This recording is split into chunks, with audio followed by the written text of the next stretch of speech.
I'm Kathryn. I'm Theresa. And we are the co-authors of the book, Pass the Baton, Empowering All Music Students. Our goal is to share stories of educators who are passing the baton and empowering their music students. We want to help teachers create music lessons that transform students from passive consumers to vibrant creatives.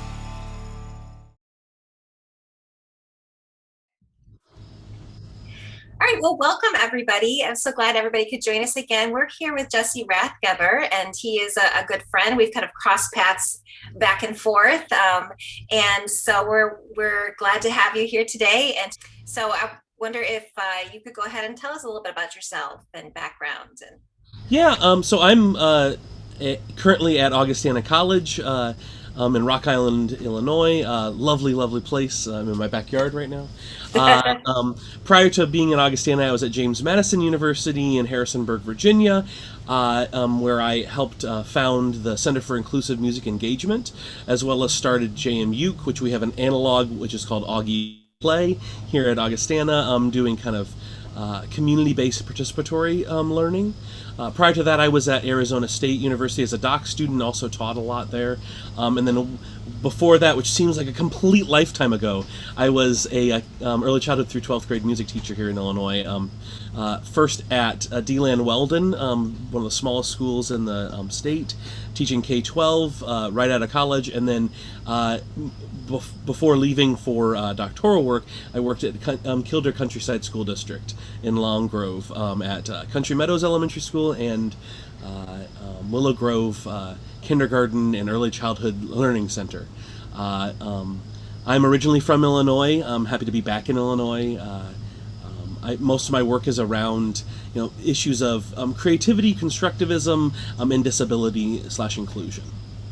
Yeah, and I have memories of going to the Illinois State Conference and seeing you as a teacher at Kildare with, I remember about books and composition and stuff, and that's kind of how we met. But yeah, and then I am an Augustana grad, so I just love that you are there at Augustana College. That's going to be great for Augustana College. So we're glad you're back in Illinois. I'm glad to be back, and I'm glad to have also two excited alums in you and Abby being able to do some cool work. So it's been great to be able to already connect to alums and make some connections for current students too, to see, when you leave here, the conversation isn't done. Yeah, we can for still sure. keep growing and learning together, and so I'm glad to have you as a model. Yeah, for sure. Well, something I know we've kind of talked about back and forth is like how you talk to undergrads about crafting like a student-centered lesson. What is the process? How do you walk them through that? Well, I think so much of it is the frame that they bring to teaching, and getting them to understand that it's not just about them, right? And that's a developmental thing too, about growing from being very insular and inwards, looking at what I want to do, towards growing more into what do the students want and what do they need. I think that's a huge turn, and it's in general music. It's in some ways. I'm able to do that through playing around with looking at how different methodological approaches open up the doorway for kids, specifically elementary school students in this stance, to ask questions and create their own things, and then to push deeper into that. So one good example is we start with Build a Burrito, one of my favorite activities. You saw that. I kind of remember that, yeah. So we use this book, which now is like out of print. So I've bought like 4 copies of it. Every time it comes up and it's used, I buy a copy of it because I'm just deathly afraid of the day that it's gone. But I try to use that as a way of getting students in an undergrad classroom to realize that like kindergartners can make creative choices. And I used Build a Burrito, which if you're not familiar with it, has multiple pages. It's a counting book, a bilingual counting book. You're literally building a burrito, and as things are added, on one side you can actually see them stratified, so you can see the layers of things, the textures. And getting them to realize, well, you just did this experience, and they're often like, oh, I haven't composed a lot. Right, and so I try not to use the word compose because it freaks out so many people, especially older folk. And by older folk, I mean like college students beyond, right? Because if you say compose to like a kindergarten, they don't always know what the word means, and even if they do, it doesn't have the stigma that we often can get imposed on that. But then I show them, well, here's what some kindergartners did.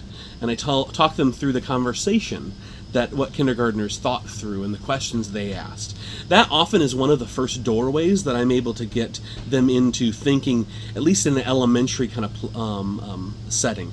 I'm lucky enough, at least at Augustana, to work with them in class on assessment. And my whole job in that class is to get them to realize that assessment isn't evaluation. And it's not just giving kids, letter grades and things like that. But it's really, to me, assessment can be a process of getting to know the kids and getting to know where they are, what their needs are, directly and indirectly. And using all the wealth of data that we have at our fingertips to craft interesting and engaging and challenging experiences, right? And so in that whole process, we explore the idea of how do you get to know the students. That's kind of, to me, the number one step, is how do you get to know students as quickly as possible, right? And even in my work on inclusion and disability, the number one step is how do you get to know the kids, right? Like, how do you get to know them in a real, actualized way? For me, that is the essential aspect of opening up people to think about student-driven, student-centered, inquiry-based, all these different ways of framing teaching. A next kind of step, and it doesn't have to be, it's not linear like this, right? So like I've just said about getting them to create and then connecting their creation with the creation of children. I recorded a lot of stuff. I was, lucky enough that recording technology was just there before I left to be able to have videos and things like that. And so I can show them. Also getting them to frame and understand assessment as this way of getting to know. And then also trying to get them to almost explore children's experiences is a cultural kind of thing. So getting to know current music, not just current music that all third graders might like, but current music that kids that they're actually working with like. Because, no third grader is the same, and no third grader at two different schools are the same. And so you really want to get to know them. So trying to get them to make less generalizations and get to be more about the specific, which is hard because, it's easy to run off of generalizations, right? That humans are generalizing animals. That's kind of one of the things that makes us who we are. We label things, we find ways of generalizing. And so trying to get everyone, including myself, to slow down that process, to pump the brakes a little bit, to get to know the specific, to still experience the general, because the general helps us a lot, but to also really default to the specific turns a lot of things. I think another thing that really helps in specifically working with undergrads and also working with anyone, and it changed my teaching, is getting people to ask questions that generate questions from the students. I remember when I was teaching at Killdeer Countryside, had a wonderful principal come in, and we had just changed the teacher assessment process, right? And I actually got real coaching and real critique for the first time. And the biggest critique was, you ask a lot of great questions, but I've never heard the students ask any questions.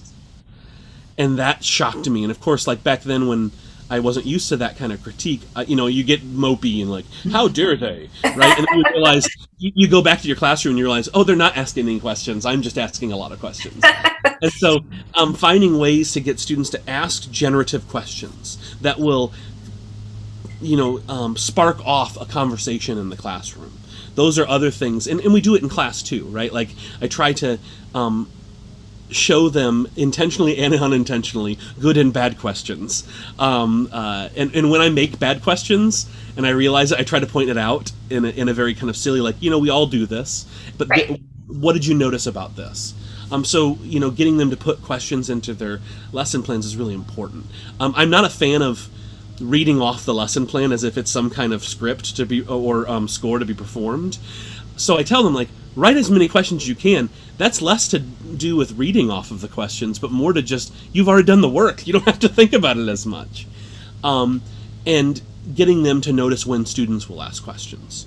For me, the last kind of thing that I'm able to really I think, explore in depth in like a methods class or in a 1-year track of music ed classes is then, and this is sometimes the hardest part, is being okay with the path diverting. Like at James Madison, we used to do a lot of community projects. I mean, granted, I was there for 4 years, and only half of it was a COVID year, right? So here I haven't had the same time to explore these things, but we did a lot of community things where the students would plan these really interesting lessons, go out in the community, and the community just wouldn't respond the way they expected, so they had to ditch it, or they had to reconfigure it on their feet. And I found, and they often told me, that that was a seminal moment for them as teachers, was to realize that this isn't going to go exactly correctly, and I need to be ready to just swoop in and change things. I even had it's funny because it's halfway between that assumption that teaching is all making things up as you go and all completely planned. Like it springs between those two things.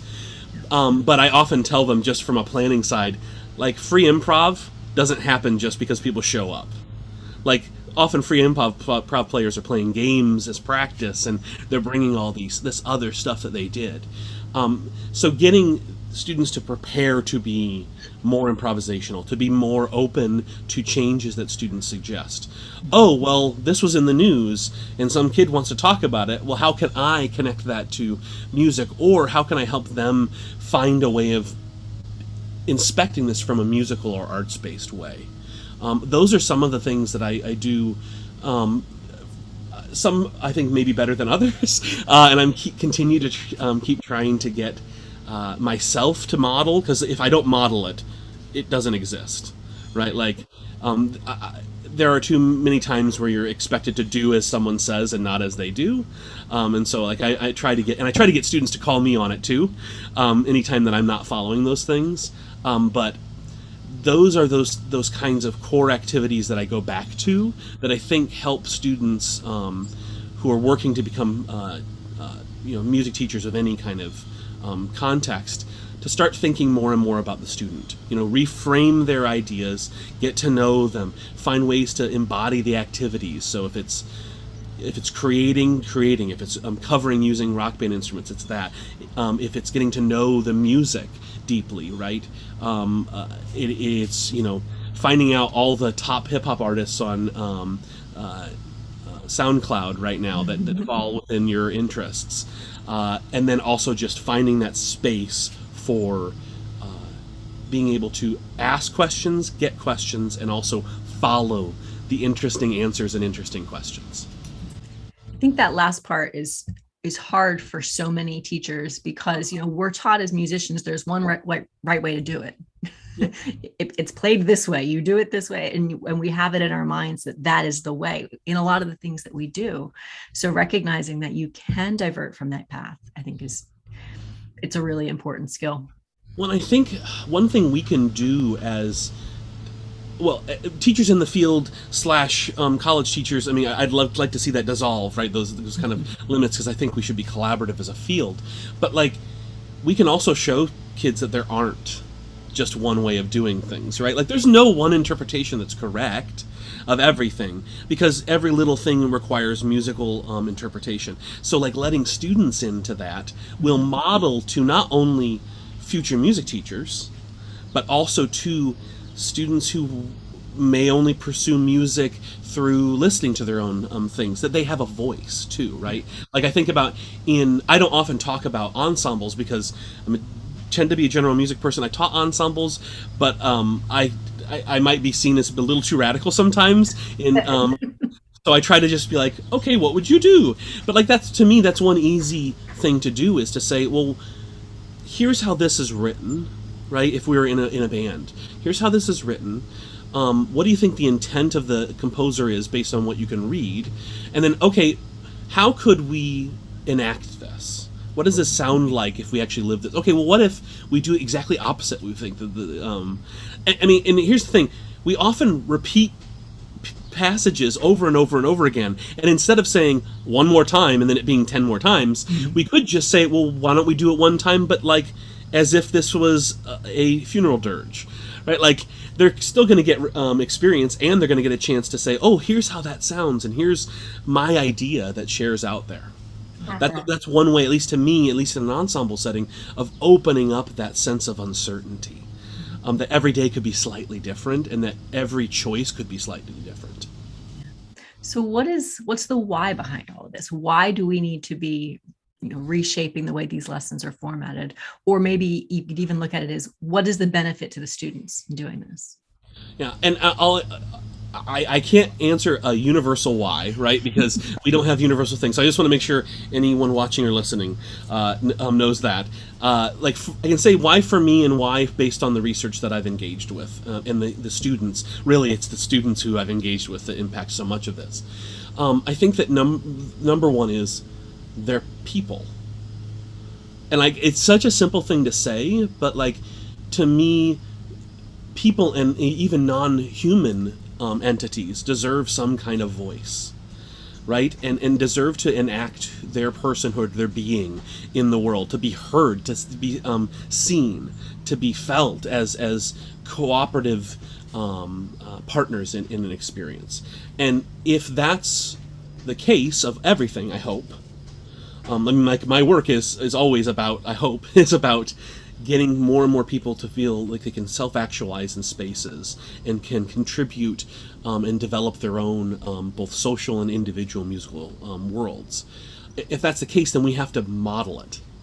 Because if you only model ways that are perhaps repertoire-centric or method-centric, I often, it's funny, we often think about teacher-centric as being the opposite of learner-centric, but so many times the teachers put a proxy in between them and the students that becomes the centric thing, right?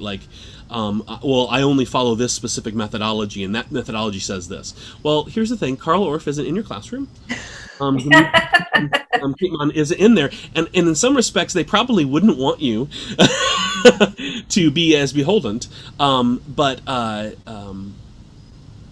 that's one of those tricks, is getting people to see the students and see the humans there, not little humans, fully human, right?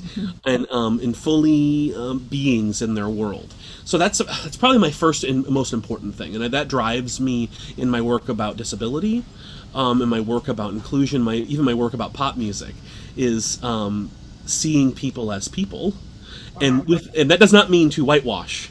That does mean to see people as people in their complex embodiment and enmindment, right? And so seeing them as very complex, similar to you but also different than to you, and so we need to model that in a classroom. And I think music classroom can be a great place to do that.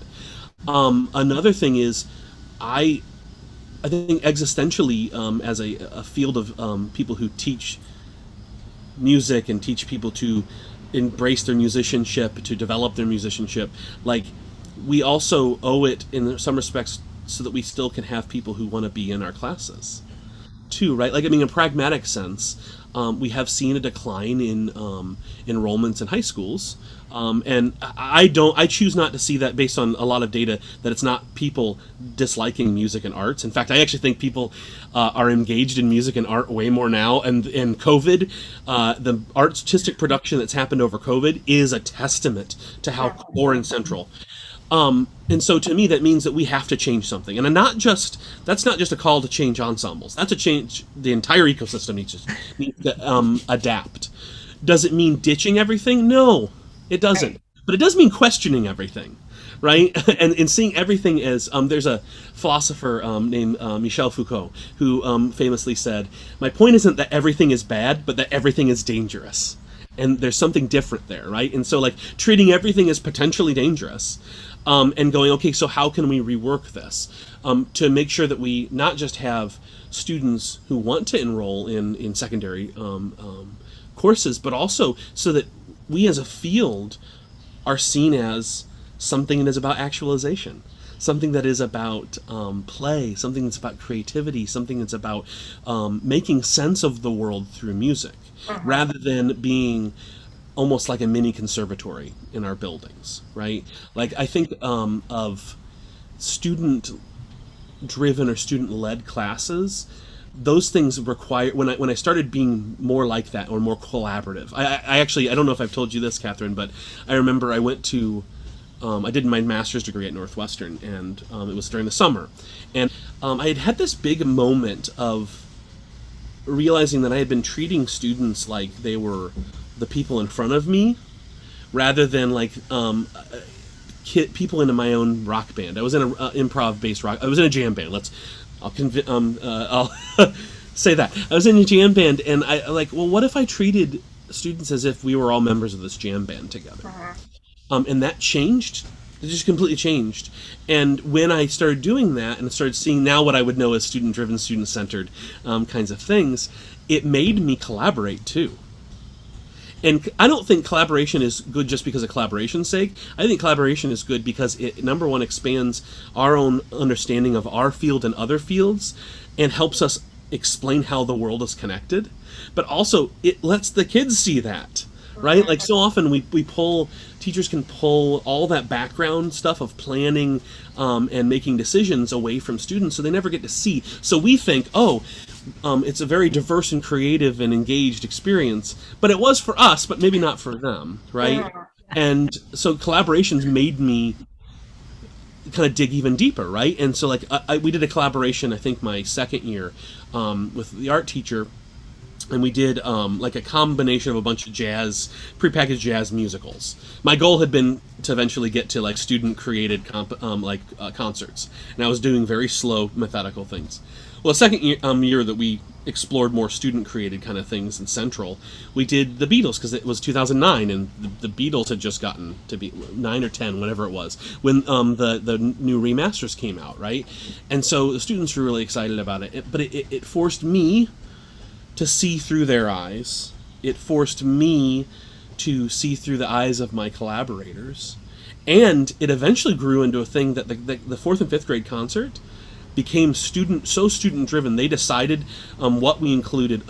I remember the last year we decided to do, they decided to do an 80s musical review. And I thought, okay, we got to have a punk song in there, right?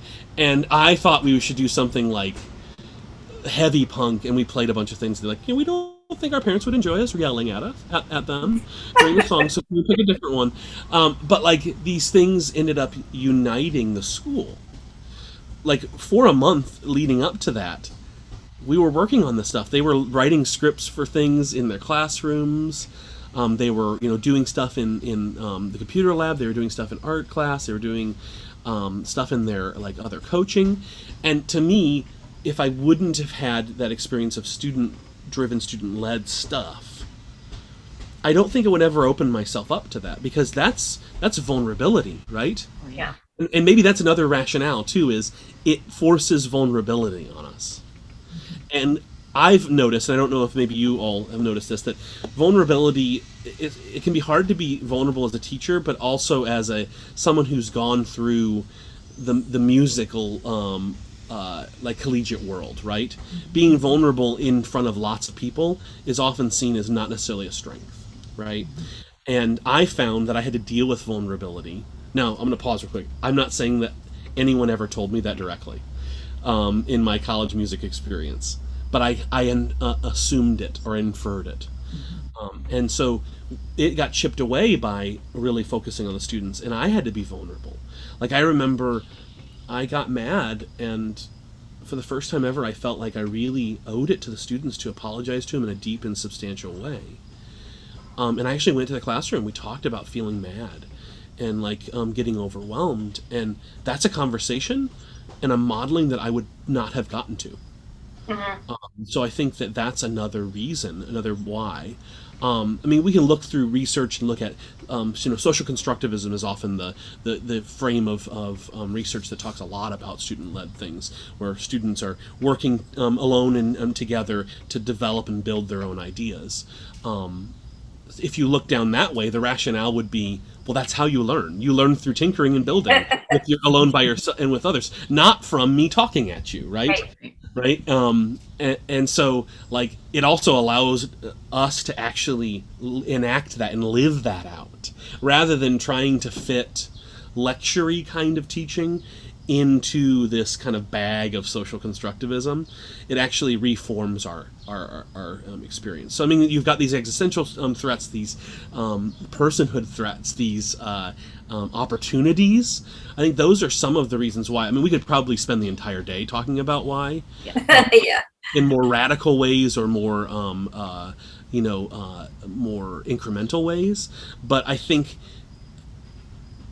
to a lot of people, the need has to be finding the right doorway in, too, right? So, like, the why is sometimes the doorway in, sometimes the activity is the doorway in. Now, this is part 1 of a 2-part series on crafting student-centered lessons with our guest, Jesse Rathgeber.